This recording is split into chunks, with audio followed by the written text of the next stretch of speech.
Back in 2017, you might remember the world watching as 37 years of rule under Robert Mugabe finally came to an end in Zimbabwe. It sparked this huge wave of optimism, a feeling that a new beginning was right around the corner. But in the years since, what has actually changed? Well, that's what we're digging into in this explainer, the promise of a new Zimbabwe versus the hard reality on the ground. This quote, it just cuts right to the heart of the matter, doesn't it? It comes from a report by the United States Institute of Peace, and it is just such a powerful and, frankly, grim assessment. It stands in direct opposition to all that initial hope, and it really sets the stage for what we're about to unpack. So, how do we even get here? Let's do a quick recap. November 2017, Mugabe's long rule is over. His former vice president, Emmerson Mnangagwa, steps in as president. Then, by 2018, he starts promising this new dispensation, a complete break from the past, all about reform, democracy, and fixing the economy. And that was the promise that really captured everyone's imagination. So where did all that hope start to fracture? Well, a good place to start is the justice system. We're going to look at the massive gap between what the law says is supposed to happen and what actually does. Okay, so on paper, everything looks good. Zimbabwe's 2013 constitution is crystal clear. It guarantees personal liberty and the freedom from being detained without a good reason. This is the highest law in the land, right? The foundation that's meant to protect every single citizen. So you've got the law on one hand, and then you have the reality on the ground, which has been documented by multiple human rights organizations.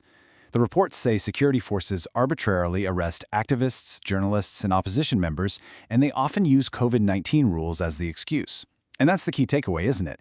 The legal protection exists in a book, but it's just not being enforced on the streets. And we're not just talking about a few isolated incidents here. Reports from groups like the U.S. State Department describe a systemic problem. They say security forces operate with significant impunity. What that means is there's basically no accountability for disappearances, for torture, or for unlawful killings. A big reason for this? A judiciary that many see as captured by political elites, especially since the president can appoint senior judges, a power that critics say completely undermines any sense of judicial independence. And this quote from Human Rights Watch just spells it out. They're saying the law is being applied unevenly, creating this two-tiered system of justice where some people are protected and others are targeted. You can imagine how that just destroys public trust and keeps that cycle of impunity going.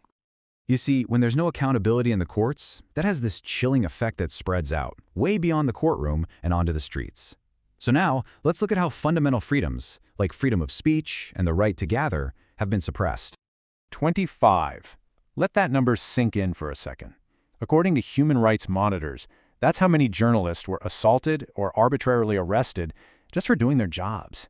And often, they were accused of violating lockdown rules. This isn't just a statistic. You have to remember that each one of those incidents is a direct attack on press freedom and on the public's right to know what's going on. So how exactly is this happening? Well, human rights groups have basically laid out a playbook. First, they use old colonial-era laws to punish and detain journalists. Second, they propose new laws, like the PVO Amendment Bill, that literally threaten the existence of non-governmental organizations. Third, activists are put under surveillance and harassed. And finally, protests are shut down before they even start, with organizers getting arrested or even abducted. And look, the methods being used to silence people are incredibly severe. Reports document that state agents have used both physical and psychological torture on opposition members and labor leaders. This goes so far beyond just silencing voices. We're talking about something designed to instill deep-seated fear. And what's really striking is how a global health crisis was basically weaponized. According to Zimbabwe lawyers for human rights, the pandemic response wasn't always about public health. It became a tool, one that was used selectively to crack down on civil and political rights. So, with all of this happening, what does it actually mean for the average person in Zimbabwe?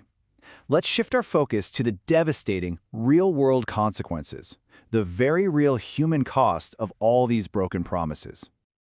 Just look at this chart. It is absolutely staggering. According to a UN Special Rapporteur, a majority of the population, we're talking over 60%, is considered food insecure. That's millions of people facing hunger in a country that was once known as the breadbasket of Africa. It is a massive humanitarian crisis.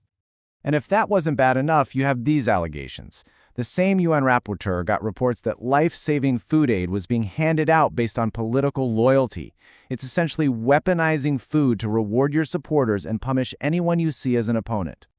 The crisis doesn't stop with food. It's hitting the healthcare system just as hard. I mean, just look at these numbers for the public health sector. A 69% vacancy rate for doctors, over 80% for midwives, over 63% for medical school teachers.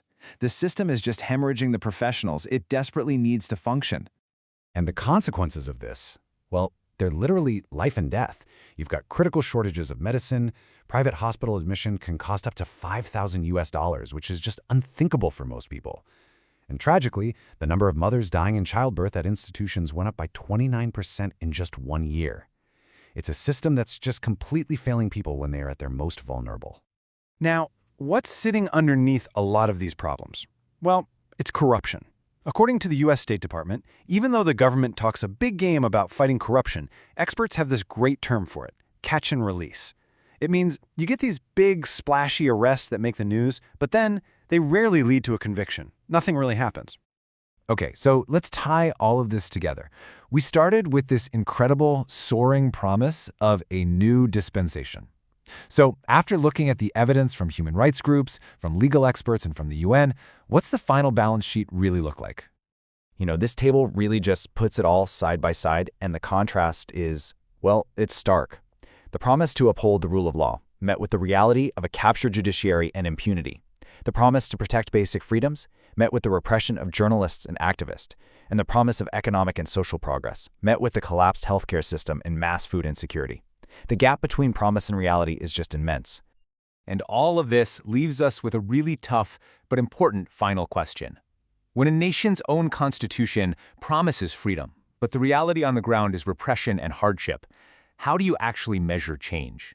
It really forces you to look past the promises and instead judge a government on its actions and on the real-world impact those actions have on its people.